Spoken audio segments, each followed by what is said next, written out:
بسم الله الرحمن الرحيم. الحمد لله رب العالمين، وصلى الله وسلم على نبينا محمد وعلى آله وأصحابه وسلم.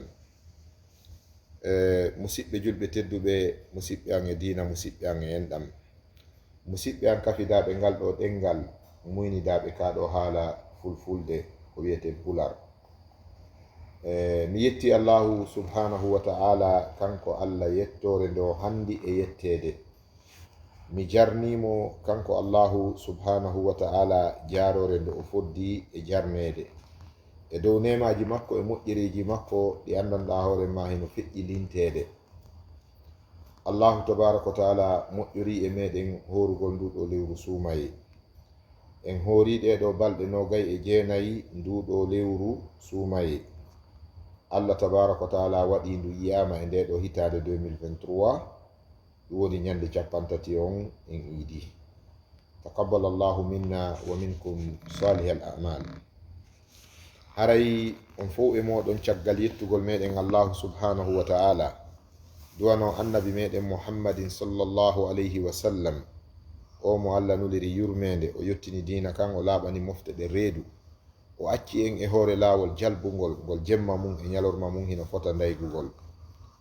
yo allahu ɓeydu o jamɗina jamɗe kisiye e dow oɗo nelaɗo ɓeɗo annabaɓe, o ɓeyda jamɗe kisiye e dow yimɓe bele bo maɓɓe e sahabaɓe maɓɓe ɓen e suddiɓe maɓɓe ɓen, neniraɓe meɗen. o hisina kala julɗo kisal timmugal. musidɓe an e dina, musidɓe an e enɗam, kala ka wontirɗon hirnange makka, funnange makka, nano e ñaamo sengo makka, on fuu e moɗon yo ngoɗo salminago islamu teddungo barkinago, jam e kisiye allah yetto e moɗon. miɗo wiya on assalamu aleykum wa rahmatullah. hiɗen e ndeɗo nokkure teddunde, ndiɗo leydi barkinandi, horminandi, ka ndeɗo juulirde barkinade, mawninade, woni makkatal mukarrama inda baytillahi muharram. eɗen e ndeɗo oɗo funduk Novotel, oɗo hotel wiyeteɗo Novotel, gonga ɓeya étoile ji ɗin. eɗen jarna allah moƴƴa jon nemaji ɗin e moƴƴereji ɗin. haray ko joɗɗini en ɗo ɓawo goɗɗo salminago ngo mi salmini on fof e moɗon, haray ko andintingol en ko anduɗen, findintingol en e ko finanɗen ko anduɗen. si sumaye maayi haray korkalan naari, si sumaye maayi haray dewal lannaari. sabu honɗum kanko allah tabaraka wa ta'ala rewaɗo on ka sumaye, o serari ko reweteɗo ɓawo sumaye. mo rewimo e sumaye woɗike rewgol mo ɓawo sumaye, ɗum ko mandeji ɗiɗi feeñi e makko. hino feeñi e makko ko hori kon ka sumaye o jaɓanaka, hino feeñi e makko wonde wona o julɗo moƴƴo horuno sumaye on. sina ɗum, si on tigi gayni horude sumaye on, o ɓeyday dewal ngal, bal dewe ɗe o ekkiti o wuti ɗen ka sumaye, o waway ɗe implementude, o waway ɗe wattude, o gollitira ɗe ɓawo sumaye on. li anna rabba alladi ubida fi ramadan la yazalu rabban yu'bad. sabu allah rewaɗo on ka sumaye, oɗo o serata ko allah reweteɗo ko sumaye maayi, bal ko sumaye yahi. allah tabaraka wa ta'ala ma yaari, o yahari, o yahata, o mayata. e bal o sumaye ɗo kadi ko artowo kadi bada shuhurin inchallahu sayahillu alayna, ɓawo lebbi seeɗaji ndu lewru kadi ndu artay kadi e meɗen. ko ɗum woni ndu wirnani en. allah tabaraka wa ta'ala non na o wirnotoɗo, kanko allah tabaraka wa ta'ala wona o iwowo, wona o follotoɗo. haray ɓay en rewimo kadi sumaye, ko ɓuri e moƴƴande ko ɓeydugol kadi rewgol mo ngol kadi ka ɓawo sumaye. haray ɗum ɗon tindini wonde ko horuɗen kon ka sumaye battini e meɗen. fa jazakumullahu khairan. yo allah yoɓon ko moƴƴi. taqabbalallahu minna siyama wal qiyam. yo allah jaɓan en korka kan e naafe ɗen e dewe ko golla kon e nder mayru. haray korkaji ɗin ɗi lannari, korkaji ɗin kadi ɗi lannata. hunaka ma yusamma bi siyami tatawwu, no ton ko wiyete korkaji gatten. allahu tabaraka wa ta'ala wi en man tatawwa khairan fa huwa khairul lahu. kala on ɓeydu ɗon ko moƴƴi e dow ko moƴƴi, ɗum ko moƴƴere wonantamo. ndaare ka sa'yu ka safa e marwa, no jeeya e du'aji jangeteɗi ɗin ɗon ayeje ɗen ka suratu al-baqara.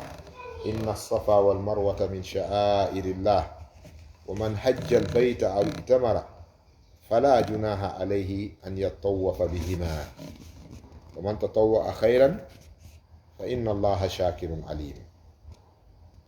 ashahid fil aya ko ƴettuɗen ko seedintinenten kon e nder aya on, allah tabaraka wa taala mo ɓeydi moƴƴere e dow moƴƴere. allah woni jarnowo moƴƴere nden. mo hoori suumaye ko farilla ara yo wattu ɗon siyamu tatawwu'i korkaji naafe ɗin. no jeeya noon e korkaji naafe ɗin horugol jeego e nder nduɗo juldandu haray ko ɗum faalaɗe yewtirde seeɗa sittun min shawwal, siyamu sittin min shawwal, horugol jeego on e nder ndu juldandu. hiɗon andi wiyaka man sama sitta shawwalin, hadis on wi'ari on mo hoori jeego juldandu ndu. hadis on ko wi'i ko on mo hoori jeego e nder juldandu ndu, yani ko jeego hooreteɗe e nder juldandu, wona jeego juldandu hooreteɗe. so tawi no woni no jeego juldandu hooreteɗe harayno ko be ƴiyal ara sappano en ɗen jeegoje ɗon, kono ɗo ko jeegoje hooreteɗe e nder juldandu ndu kama waroda bihi nassu, wano ƴiyal ngal addiri noon ko man sama sittan min shawwalin, man sama ramadana summa atba'ahu sittan min shawwalin ka siyami dahar. annabijo sallallahu alaihi wasallam kamɓe nelaɗo allah on ɓe jamɓe kisiwone mum ɓe maaki mo hoori lewru suumaye mum refti o jokkintini suumaye on jeego e nder juldandu mum haray korka makko waywa horuɗo hitande. mi waɗana en ɗo calcul statistique daɓɓo fi no yawa andorde simi aray konguɗi karama ko ɓen e mana hadise on. wi'ede mo hoori jeego e juldandu o wawiwa horuɗo hitande, hiɗon andi ñallal gotal horangal degré e baraji mum ɗin ko balɗe sappo yani sowodirta, ɓe mana ñallal gotal ɗon gueɗi allah tabaraka wa taala o yewti en wonde baraji, eɗon gueɗi baraji goto ko ashrun bi amsalil khayr, bimana ko jeego sifa moƴƴere wotere nden nde waɗɗa nden, moƴƴere ma wotere nde waɗɗa nden ko cowalle sappo awa, ko ɗum mi faala wiude ko cowalle sappo ko asrun ko sappo, baraji ma goto, baraji goto mo waɗirɗa fi allah si allah jaɓanima baraji ɗin duɓude cowalle sappo. joni noon balɗe jeego ƴette ñallal be wiyen jeego, eɗen andi ɗum ko wiyen sappo, ɗum ko capanɗe jeego on ko lebbi ɗiɗi. ndaaro lewru ndun ko balɗe 29 walla 50, sabu nelaɗo ɓe jamɓe kisoni e muɗum maaki al ashru 29 yawman fa in humma alaykum fa kammilu 30. nelaɗo ɓe jamɓe kisoni e mum maaki lewru ko balɗe 29, kono si tawi niɗɗintinani on duule waɗi yomo yama waɗi ka weeyo ɓe maaki timmini 50 on, sinaɗo lewru ka islam ko balɗe 29. ɗum wawa calendrier porto ɗon andi hay calendrier porto no toon ko wiyete yuppitanɗe février ko 29 walla e duuɓi goo 28. amma ka islam lewru ko balɗe 29, ko ɗum waɗi si lewru ardi 29 haray korka timmi, si lewru ndun ardi 29 haray korka timmi, si tawi saburdu suumaye mayiri 29 haray 30 ko goo suumaye, sabu lewru ka islam e maako ɓurnaɗo tagi ko sallallahu alaihi wasallam ko balɗe 29. ko si duule waɗi yaasi on niɓɓiti tawi welana on fi yi'ugol lewru ndun haysi do ari ɓe maaki fa kammilu 30 aw fa atimmu 30, timmine noon on tuma 30 on. e joni noon balɗe 30 ɗen ñallal be sappo eɗen andi ɗum ko balɗe 300 noon. on balɗe 300 ɗon ɗum ko hawranayma sa waɗiri divisé par 3 par 30 on eɗen andi ɗum ko lebbi sappo wonata. igan lebbi sappo ɗin baraji suumaye ko heɓata kon horugo suumayeru ndun ko wa horuɗo lebbi sappo. fiyo hitande nden timmu hiɗa heddori lebbi ɗiɗi. si a hori jeego on e nder juldandu a heɓi sappo laaɓi jeego ɗum ko capanɗe jeego ko ɗum woni a heɓi lebbi ɗiɗi woni fof e muɗum lebbi sappo e ɗiɗi. Hitande nden noon ko lebbi sappo e ɗiɗi. Allahu tabaraka wa taala o waɗi lebbi ɗi isna ashara shahran fi kitabillah. O yetike wonde kanko Allah waɗi lebbi ɗin sappo e ɗiɗi ka calendrier makko, bi mana ka windande makko. Jonnon ɓa hitande ko lebbi sappo e ɗiɗi, sumaye on jetti lebbi sappo. Ñallal be ngal horuɗa ko balɗe sappo. Lewru ɗum ko hawrata ko balɗe 300. On 300 ɗon divisé par 30 ɗum ko 10 mois ko lebbi sappo hawrata. Andi hara fiya timmin hitande no heddi lebbi ɗiɗi. Ko ɗin noon nelaɗo sallallahu alaihi wasallam addani en ka horugol jeego on e nder juldandu nun ɗo. So tawi a hori jeego on e nder juldandu nun ɗo a heɓi lebbi ɗiɗi, ɗum woni hitande ma nden a timmini. Ko ɗum mana hadis on man sama ramadana summa atba'ahu 6 min shawwalin ka siyami dahar. Kala horuɗo sumayeru ndun ha gasi o jokkintini sumayeru ndun balɗe jeego e nder juldandu ndun, haray korka makko wayiwa horuɗo hitande nden. Ɗum ɗo ko arithmétique on ni, bi mana statistique on ni ka bange calcul. Amma ɓural e moƴƴere ko woni kon e nder muɗum en yi'i sa hori jeego juldandu a wattidi e sumaye a wayiwa neɗɗo horuɗo hitande nden fuu. Annabijo sallallahu alaihi wasallam ɓe maki nder hadis law alimat ummati ma fi ramadana min alkhayri latamannat an takuna sanatu kulluha ramadan.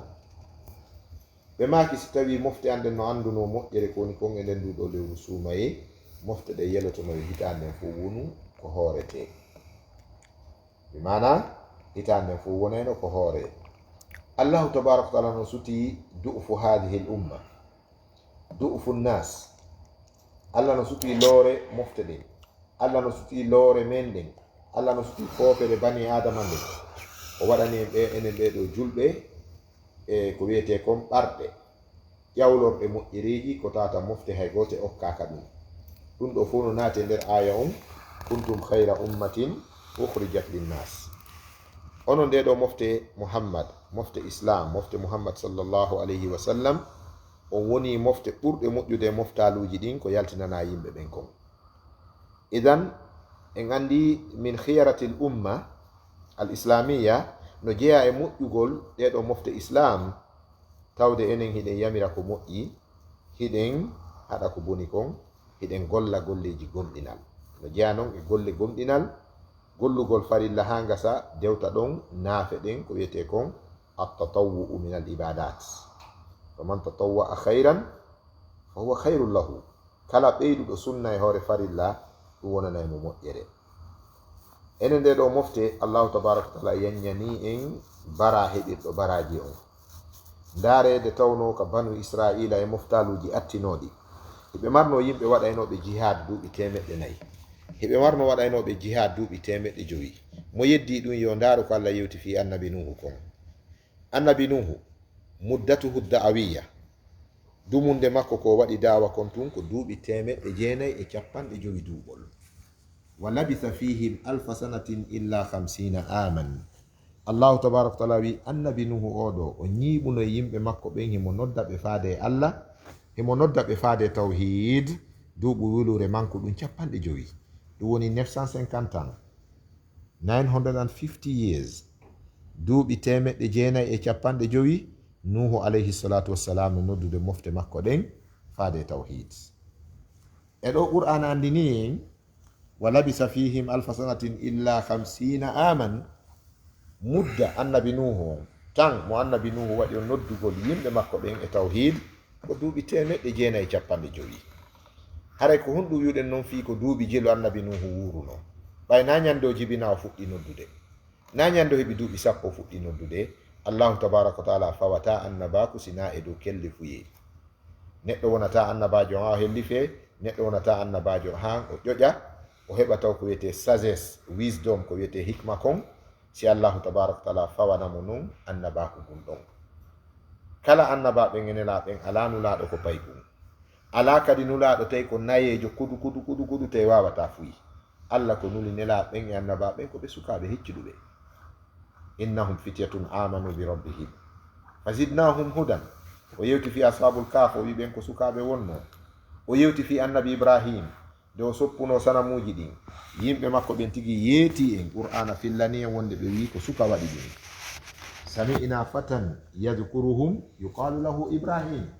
ɓe wi men nani suka ino kambana ɗiɗo sanamuji walla ino aybina ɗiɗo sanamuji, on non no wi'e ibrahim.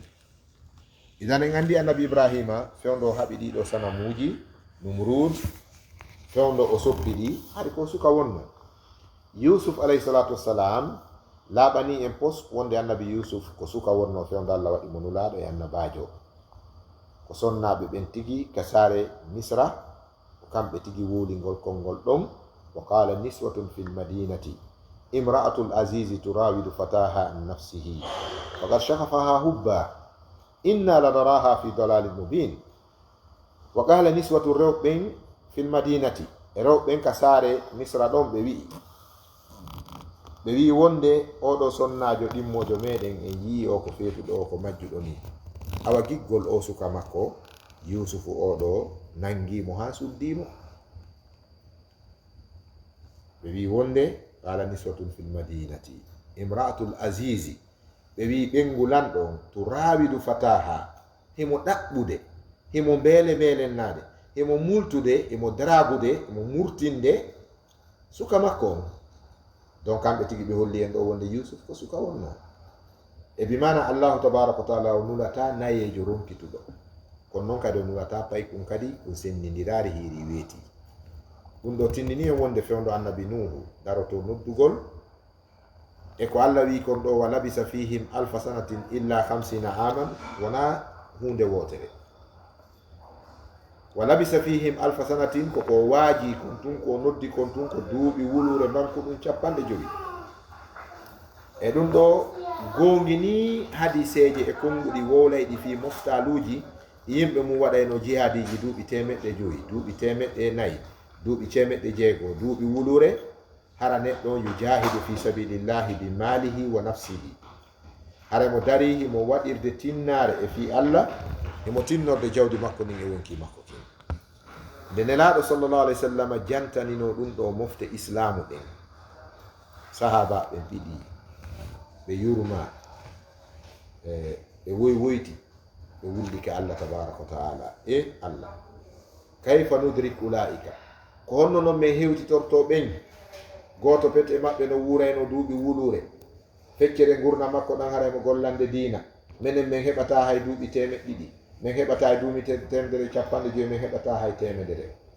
ɓaawo o woywoytugol e o wullugol ɗo ɗuuɗiɗi sahabaɓe nelaɗo ɓe ridwanullahi alayhim, Allah okke jemma wiyeteɗo laylatul qadri o. Allah wi laylatul qadri khayrun min alfi shahrin. laylatul qadri oɗo moƴƴere dewal gollagal e laylatul qadri no ɓuri baraji ko golla lebbi wulure ɗi laylatul qadri ala e muɗum. ɗum woni dewal ma e jemma laylatul qadri no mari baraji ɓuri ko rewɗo Allah duuɓi 84 e ko fawi. ɗum ɗo ko kadu wonande ɗeɗo mofte islam, fi yen yaawu, fi yen heɓu ko wiyete ko raccourci, shortcut, kasdu sabil, fi yen wawi yottade e moƴƴere nde. Allahu tabaraka wa taala moƴƴori e ndeɗo mofte ɓawo pellete hajju ko golle jawdi. hajju be tawa on tigi no mari jawdi. man istata'a ilayhi sabilan lillahi ala nnasi hijjul bayti. Allah no wodani Allah rewirede hajju ko fawi e dow yimɓe ɓen, wonande hombo man istata'a ilayhi sabila, wonande on taganaɗo lawol hajju. o sabilu ɗo hewɓe karama ko ɓen ko firi ko azadu wa rahila, ko jooɓa e paasi. eɗen gandi noon jooɓa e paasi ɗum na moyen $2000, wona moyen €2000, ko gila 4000 ha nawri dow. joni noon ɓaawo Allah tabaraka wa taala no andi julɗo fof faalete hajju, julɗo fof faalete tuttugol ngal tugalal wiyetengal hajju, wona fof le heɓata feere nden. yabsutu llahu risqa liman yasha'u wa yaqdir. himo yanyani arsike woɓɓe kono noon himo faaɗinani woɓɓe allahu tabaraka taala udditani en dame ka heɓen baraji wa hajjuɗo heno jeeya ɗum oɗo umra nelaaɗo sallallah sallam ɓe maaki umratun fi ramadana taadilu hajjan si a waɗi umra ka suumaye ɗo hiɗa mari baraji wa baraji waɗɗo hajju wona wasi haray itti ɓoggol hajjugol e dande ma landitede mas'uliyatul hajji on haray iwaari e dow ma faridatul hajji on haray iwaari e maɗa farlede hajji on iwaari e dande ma fi a waɗi umra de kono noon a heɓe baraji wa hajjuɗo ndaare la sadaqatun fi ramadan taadilu sawaba zakatin ka suumaye si a itti sadaka a windante baraji wa ittuɗo zakka si a waɗi naafe ka suumaye a heɓa baraji wa waɗɗo farilla limaha kullu hadihi l umur fi hen ɗum ɗiɗo piiji fof ko fiyo julɓe ɓen ɗuuɗire baraji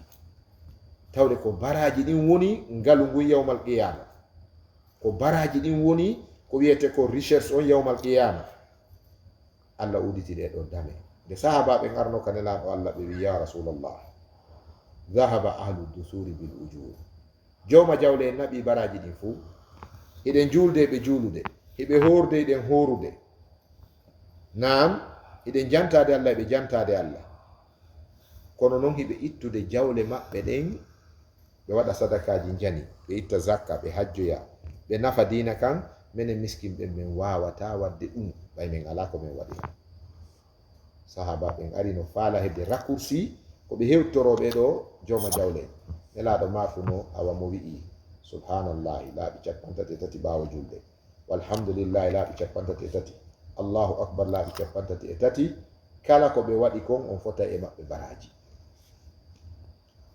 no woodi yimɓe tawoɓe no weddani julde moƴƴa no woodi marɓe jawle hitande ɓe ɓe hewtay ka haramul makkiɗo hajju ɓe ɓe aray ɓe tawe ɓe hajjina yimɓe hiɓe darnude cuuɗi ka qurana hunje ɓe darnude juuliddaje an miski noon a wawata wadde ɗum allah okkuma zicruji o jantoramo kanko allah e fontugol qur'ana janga e lewru suuma e taɓe accatama ka baraji sabu wa ma rabbuka bi zallamin lil abid jawma ma wonari toñowo oya wiyata kon god is not selfish allahu tabaraka wa taala kanko allah wona o égoïste o yanñi moƴƴere makko nden fiyo fof heɓu dare oɗo sahabaji joɗinoɗo no janto e inde allah malaika ɓe ngari windugol baraji ko woni jantorde allah kon ɓe windi ha ɓe ronki tawi ɓe wawari hebbinde hay ɗerol gotol ngol allah jonni ɓe ngol yoɓe arɓe winda baraji mum ɓawɓe landike allah allah wi tertemo ɗon ko o woni wolude kon ɗo on wawata windude baraji mum ha timma oɗo ko simin yiidi yawmal qiyama mi watta e juuɗe makko komi fodimo kon komi fodi kon e rewirɗo lanɗum on bi mana baraji ko ko woni jantorde lanɗo kon ko min tu wawi mi junnude ɗum accide lange makko malaika kottiti aɗa musidɓe julɓe tedduɓe wonugol julɗo ko nema wonugol julɗo ko ngalu ko yen yetto allah waɗɗo en julɓe jarne mo bimbi e kikiɗe kala nde fofango ƴe jippi nahmadullaha tabaraka wa taala ala lislami wal iman jarnen allah e dow islam e iman kala nde fof ko ɗen jippintinɗen en heeɓi malal molanalngal kanzun la yadiluhu shey'un ngalu gondanɗa hoore ma ala ko fotata e maggu sa'adatun la ta'diluhu shay malal ngal andanɗa hoore ma hay fus fotata e maggal ko ɗum woni islam e iman hare ko yeɓɓeydu wakkilade hooren jeego juldandu on ɓawo nde gaynuɗen horugol nduɗo suumayeru mo hoori jeego juldandu jeego e nder juldandu o wawi wa horugo hitande nden nden toɓɓere ɗon en gaynide ɓe mana sa hori jeego ñallal ɓe hiɗa mari darajaji sappo laaɓi jeego ɗum ko capanɗe jeego ko limore lebbi ɗiɗi hawri balɗe 30 walla 29 suumaye ko horuɗa kon ñallal ɓe ko darajaji sappo ɗum ko 300 darajaji si a divisi ɗum par 30 ko wonata ko lebbi sappo isan lebbi sappo ɗin suumaye ƴetti ɗum horugol jeego juldandu min ƴetti lebbi ɗiɗi joni noon ko honno ɗeɗo horitte oɗo jeego juldandu yimɓe ɓen kadi no jogui kala bante yagal e ƴoyre hamɓe falti hollude allah ƴoyre wota en hollu allah ƴoyre ko allah tagi ƴoyre ñawliɗo suumaye o yoɓitirta suumaye horugol jeego juldandu ɓayno woodi landotoɓe enen joni oustage ene karamo koyen ene imam haray miɗo ñawlino jeego julda jeego e nder suumay o miɗo wawi joni anniyade miɗo yoɓitude ɗen ka nder juldandu ɗo mi heɓora kadi baraji jeego on kadi baraji lebbi ɗiɗi o woye e hawtidirtake suumaye ko farilla jeego e nder juldandu ɗum ko sunna a wawata ƴettude farilla on tumba e nder sunna on ɗiɗi kala ɗi yaada ko goɗɗum e mum woneyta ɗum noon si tawi hiɗa ñawlino ka nder suumaye haray sellata ka hoora gatte ha yoɓita suumaye o kala ñawliɗo aqal ko ɓuri fanɗude balɗe jeego kon haray ko yo yoɓituɗen ɗon taw ka nder juldandu ɗo e ñalɗe hikkodirɗe ɗen attiɗe ɗen walla hakkundeje ɗen ɓaawo ɗum noon o sakkitora horugol jeegoje ɗen amma so tawi on tigi ko ñawli kon no ɗuuɗi wono sonnaɓe ñawlotoɓe ɓen tawa on tigi no ñawluno nder toon balɗe jeenayyi walla balɗe jeeɗiɗi walla balɗe jeego walla jeeɗiɗi haray oɗo karamo ko ɓe wi'i si tawi o waway attade o yoɓitaɗe ka sappo arane juldandu ɗo walla ka hakkundeji o horoya jeego juldandu nun ka sappo sakkitorɗo yo warru noon so wawata on ɗon haray bara makko on no yaaji aray yo horu jeego juldandu ndun o yoɓitoya noon o ñawli kon ka suumayi fewndo ka weɓanimo wo ɗum ɗo ko konngol yoga e karamo ko ɓen ko ɓuri hewde karamo ko ɓen wono cheikh Ousaymin kamɓe ɓe maki wonde ɓe tinari rahimahullahu taala nde on tigi arata duumo e sunna on tawa mo ñawli farilla on o rutiraki farilla on ɗum haray technique on ɗon o natodirari e ɗum noon on ko masala mo karamo ko ɓe hewɓe waali e dow muɗum wonde haray yoɓitu taw ko ñawliɗa kon si hora jeego o amma fewndo kadi horete ɗon e nder juldandu ndun wona beeɗe wona ka sappo arani ɗo wona beeɗe wona ka sappo hakkundeje wona beeɗe wona ka sappo sakkitorɗe a darana e hoore ma sa heɓi feere ka ashrul awail ka sappo arane hora ɗon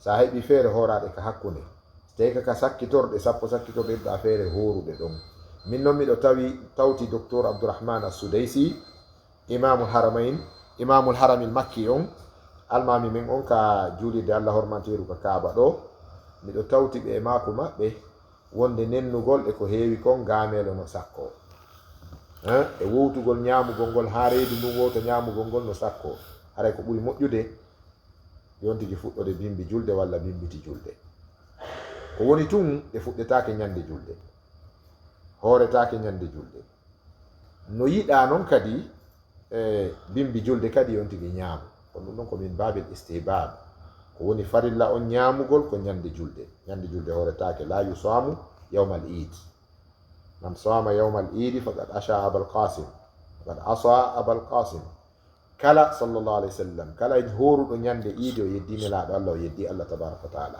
bimbi julde eɗa wawi ɗe fuɗɗade bimbiti julde eɗa wawi ɗe fuɗɗade heɗa wawi kadi waɗugol ɗe kadi ɗiɗi sappo arande ɗen hoora ɗiɗi sappo hakkundeje ɗen hoora ɗiɗi sappo sakkitorɗen horoya ɗiɗi heɗa wawi kadi hoora ɗiɗi fowtoɗa ha neɓa wattaɗe kadi kono noon ko ɓuri moƴƴude haray ko jokkinirgol ngol karama koɓe hewɓe wi seede ko jokkinirgol ngol ɓuri moƴƴude hadis on no addi fa atba'ahu atba'a ko jokkintingol man sama ramadana fa atba'ahu sittan min shawwalin mo hoori suumaye o jokkintini ɓe wi jokkintingol ngol ɗo no holli wonde ko yo jogodir gayna suumaye iidi o yawta walla bimbi julde o yawta ɗum tokkade ɗon haray ko ɗum ɓuri moƴƴude sabu ko ɗum ɓuri yaadude e nasso hadis on e ƴiyal hadis on mi faljita paljol ka toɓɓere sakkitorde goɗɗagol kadi leydi yiya goɗɗo no ñaama ka juldaɗo sikka o yalti diina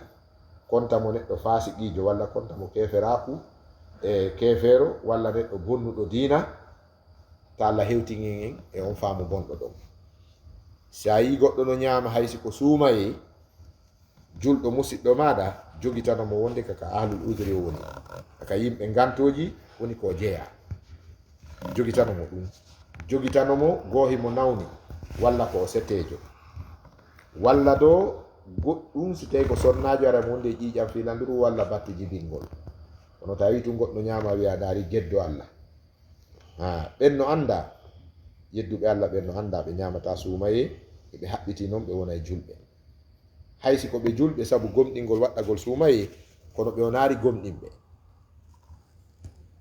mo ñaami ñallal gotal e suumaye ta ko teware o ñaamiri ngal la yakfihi siyamu dahar hay o hoori ɓurna makko fo wata yoɓtude ñallal ngal haray ko ɓuri moƴƴude ko yontidi hooru joni noon wo tawi goɗɗo no ñama ka juldandu ɗo walla o ronka hoorde jeego juldandu ɗum konten mo yalti diina ɗeɗo ko wonande yiɗuɗo wonande faalaɗo kono noon miɗo tori kala julɗo yo wakkilo yiɗa o faale baraji heɓugol baraji wahorɗo hitande haray ko ɗum ɗum ɓuri moƴƴude ñawoje ko jokki korka farilla kon ko ɗum jokki kadi korka naaɓe a ñamata a yarata a wolata fenade a darata piiji harmuɗi a heɗotako ko harmi a ɗuɗɗinta puydal nder ñallal ngal ko hoorete kadi ko min tulu'il fajri ila gurubi shams ko gila ka fajiri on jelliti ɗon e ha ka mutal nange o nawigol ɓeɗo ɓay ko sunna horay ha e 20 heures ma 21 heures walla ɓaɗay ko suumayi si nange muti tun a taƴay kono ɓayɗeɗo ko naafe a juulay futuro si taƴa fop sunnaji ko humodiri kon e korka farilla ko ɗum kadi humodiri kadi e korka naafe kadi ko bonnata korka farilla kon fof kadi si yani e korka naafe kadi haray boni kadi ko honto ari sertugol kaka kaffaraji no woodi bonnayɗi korka farilla woni korka suumaye ta ɗi waɗɗinay kaffara wano tewagol pas yanay ɓengu muɗum ñalonma suumaye eɗen andi sifa ɗum ɗon e waɗɗinay kaffara wondude yoɓitoygol walla yoɓitugol wondude e kaffara kono korkaji sunna ɗin kañum ɗi kaffara ala e muɗum no liɗirɗa o si a yanu e ɓengu ma tawi a tewi ñamuɗa desiduɗa ko hanɗo modi mi acciri nin haray kaffara ala e dow muɗum haray ko ɗum ɗon woni différence on hakkudeji muɗum mi torki allahu subhanahu wa taala yo allah jaɓan en korkaji ɗin o jaɓana en naafe ɗen o jaɓana en sadakaji ɗin inchallah yo allah ɗo barke meɗen kala ka wontirɗen mi jooɗino ɗo tun fi andintingol e nde ɗo toɓɓere mi daroto waɗo yewtere nden juuti seeɗa wassalamu aleykum wa rahmatullahi wa barakatuhu mi salmina musidɓe an wontirɓe sengo états-unis d' amérique wontirɓe qatar wontirɓe Europe wontirɓe Afrique fewndo o saayi ɗo toro allahu tabaraka wa taala yo allah taw mo ɓe e meɗen harayno e jaam mi salmina ceerno Alassane Pullo wuro technicien je on ka Duɗe Dina TV mi salmina musidɓe meɗen ɓen ka kumpital e ka lawol kisal e dendangal page ji meɗen ɗin mi salmina karamokoɓe wontirɓe Europe e Amérique ɓen mi salmina imam Baba Galle bari sengo états-unis d' amérique mi salmina karamokoɓe meɗen wonɓe ka umra ga wano docteur Mouhamadou Wuri Bari en e docteur Mouhamad Bachir Diallo Sierra Leone e wano docteur Ahmad Julde Bahrain en mi salmina wano mawɓe meɗen ɓen oustage Souleymane Diallo Koloma hafisahumullahu wa ra'ahum yo allah renan en ɓe yo allahu tabaraka wa taala juuti balɗe maɓɓe o moƴƴina battane ɗen ma dalik mi salmina shabab on ka université ji meɗen ga jamia islamia ɓe madinatul munawwara mi salminaɓe ummul qura mi salminaɓe abha on fo e moɗon taqabbal allahu minna wa minkum salih al amal wassalamu aleykum wa rahmatullahi wa barakatuhu